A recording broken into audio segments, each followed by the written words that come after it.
Hello boys, welcome back to another interesting session of video tutorials, and this session is meant for class 12th biology students, and this is for 9th September 2020.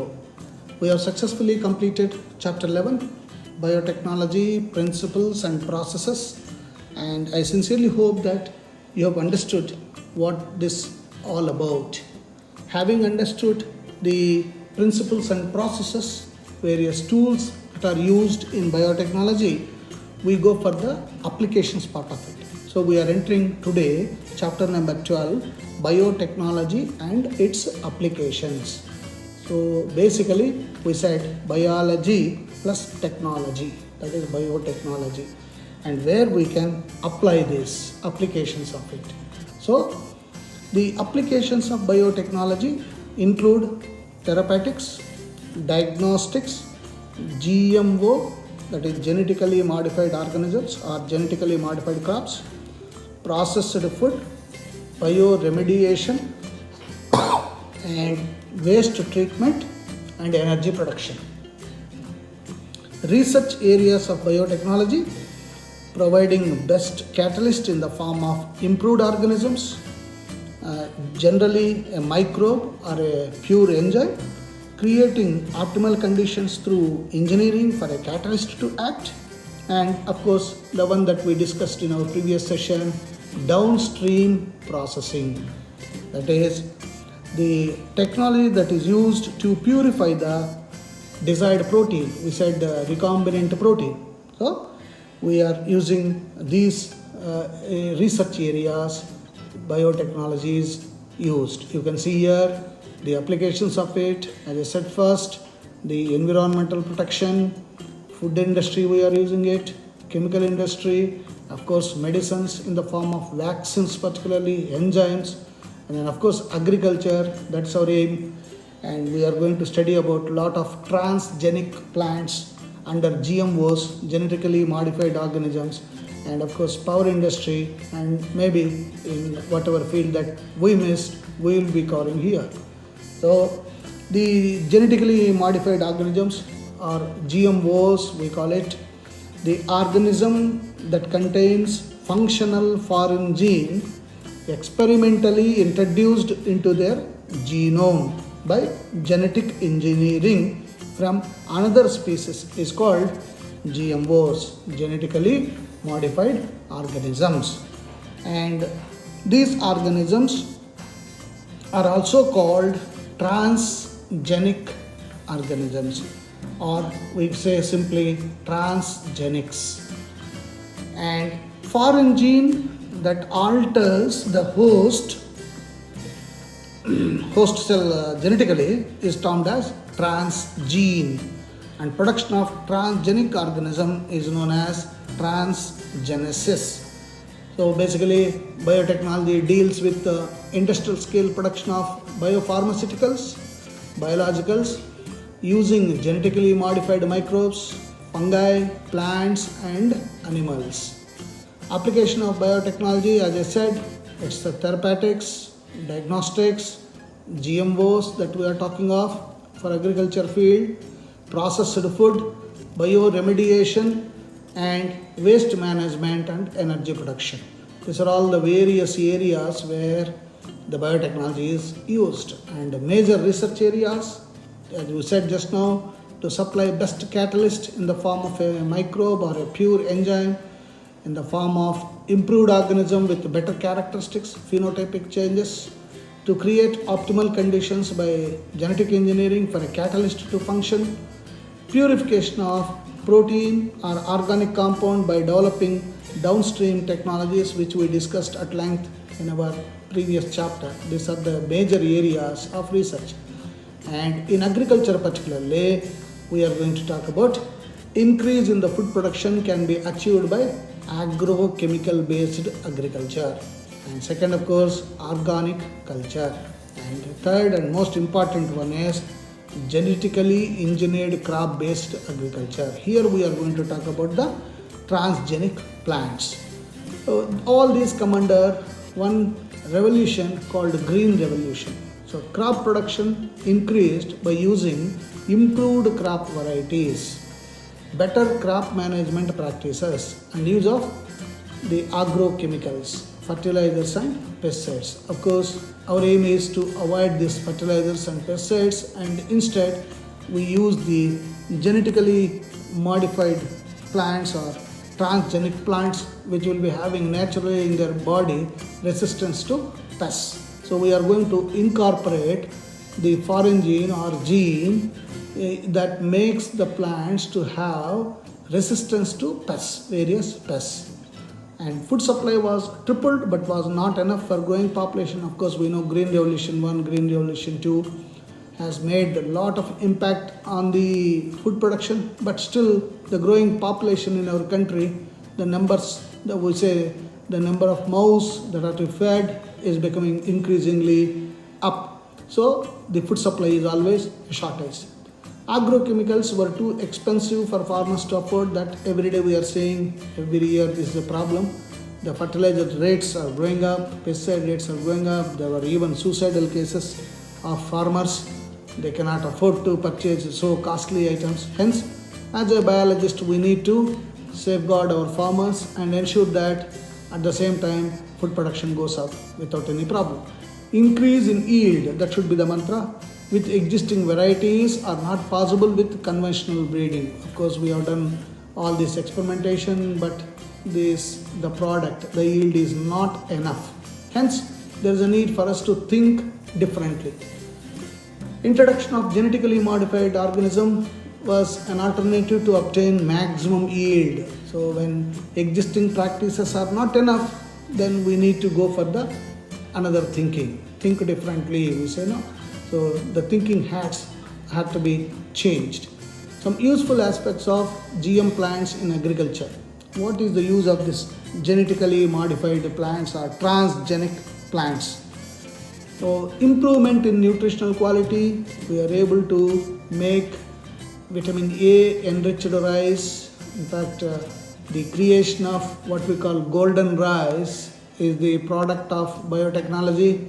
Better nitrogen fixation is also the blessing of biotechnology. Tolerant to abiotic stress, like you know, always climate plays a crucial role in agriculture. There may be severe cold, drought, of course, very common in our country, salt concentration, heat concentration. These will play a major role in the production and in survival of the plants. So again, the biotechnology is the answer for that, to overcome, to make all the plants to overcome this. Like we can have drought resistant varieties, salt resistant varieties. This is how we do. Reduce reliance on chemical pesticides. Like I said just now, pest resistant crops we can have, so that we need not use the chemical pesticides. And when we stop using the chemical pesticides, the side effects also becomes zero. Reduce post-harvest losses. Many of you are sons of farmers. You have seen lot of losses after the harvesting. Okay, so that can be reduced. Increase efficiency of mineral usage by plants by prevent exhaustion of fertility of soil.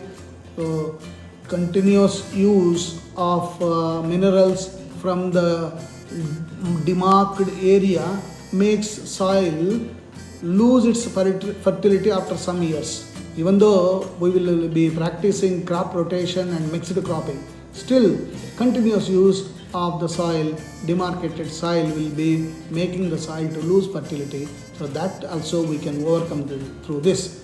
Production of disease resistant crop. This is our main aim. Lot many varieties are there, lot many pests are there which are attacking our plants, and as sons of farmers you are seeing in your own fields lot many diseases striking the crop, and micro propagation of biomass energy production. So these are the various aspects that will be possible through biotechnology and transgenic plants. So some of the genetically modified foods, you'll be happy to see this picture. Soy, tomatoes, like you must have heard, BT tomato, papayas, green peas, potatoes, corn, canola, and of course rice. We said golden rice just now, cotton seed, and of course dairy products. So in all this, what is that we are doing is The plants in which a foreign gene has been introduced through genetic engineering are called transgenic plants. So these are all the transgenic plants.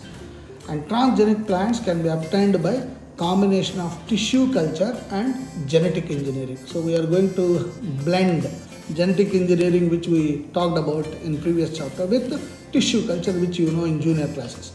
So that the vector used to introduce new genes into plant cells is most often a plasmid. Of course, plasmid is a must, all of you know. And this plasmid is obtained from a bacteria that is present in the soil, that is Agrobacterium tumefaciens. I repeat, Agrobacterium tumefaciens. This is TI plasmid. What is this TI plasmid? Tumor inducing plasmid. Tumor inducing plasmid. It is so called because in nature it induces tumors in broad leaf plants. For using TI plasmid as a vector, researchers have eliminated its tumor causing properties, that is cancer causing properties, while keeping its ability to transfer DNA into plant cells. So the part of TI plasmid transferred into plant cell DNA is called tDNA. So all this is possible because of tDNA. Okay, this is a must to make it. And then it is not enough if we produce the high yield with a lot of nutrients, but then at the same time we need to take care of the resistant to pests. Normally what happening now is whenever there is a pest attack, the farmers will purchase chemicals and spray it. So what happens with that? The chemicals enter into the plants. Through plants cytoplasm, they enter into the say fruits or vegetables or cereals, whatever the product. And then the chemicals after entering into these food items, when human beings consume it or animals consume it, the chemicals enter there and cause intestinal cancers. So basically the cancers are because of the excessive use of chemicals. And to overcome that, naturally, we have got biotechnology as the answer. So biotechnology in agriculture helps us in making pest-resistant plants. So we introduce a gene there. Development of pest-resistant plants will reduce the use of pesticides, so automatically cancer patients' numbers will come down. One such approach is introduction of Bt toxin. What is this Bt? You must remember, Bacillus thuringiensis. It is a bacterium again present in the soil. It produces proteins that kill certain insects like lepidopterans. So basically it is the bacterium Bacillus thuringiensis, and it produces Bt toxin gene, and this kills insects like lepidopterans, that is tobacco budworm, armyworm, coleopterans like beetles, dipterans like flies and mosquitoes. So the Bt toxin protein exists as inactive protoxin, but once an insect ingests the inactive toxin, the inactive one gets converted into active form of toxin due to the alkaline pH. This is important, you must remember. Alkaline pH that exists in the alimentary canal, which solubilizes the crystals. The activated toxin binds to the surface of midgut epithelial cells and create pores that cause edema or cell swelling, and results in lysis, means breaking of the cells, and eventually cause the death of the insect. This is what we do. So the choice of genes depends upon the crop and targeted pests. Like Bt toxins are insect group specific. The toxin is coded by a gene named as cry gene. So remember this cry gene, CRY gene, cry gene. There are numerous genes. The two cry genes that we talk of is the cry1AC. Cry1AC, this is one. And the second one is cry2AB. These are the two specific genes. So Cry1AC and Cry2AB. These have been incorporated in cotton. So this genetically modified crop is called BT cotton. Just like you already have heard brinjal, BT brinjal, like that. Here we are talking of BT cotton. Look at this. And once the BT cotton is, it contains BT toxin genes against the insect called cotton bollworms. Cotton bollworms. Similarly, Cry1AB has been introduced in BT corn to protect the same from corn borer. See, that is the important of Cry1AB and Cry1AC, and of course there is Cry2AB also, that will make the bollworms to die naturally. So main thing that you must remember here is this alkaline pH of gut. This is most important.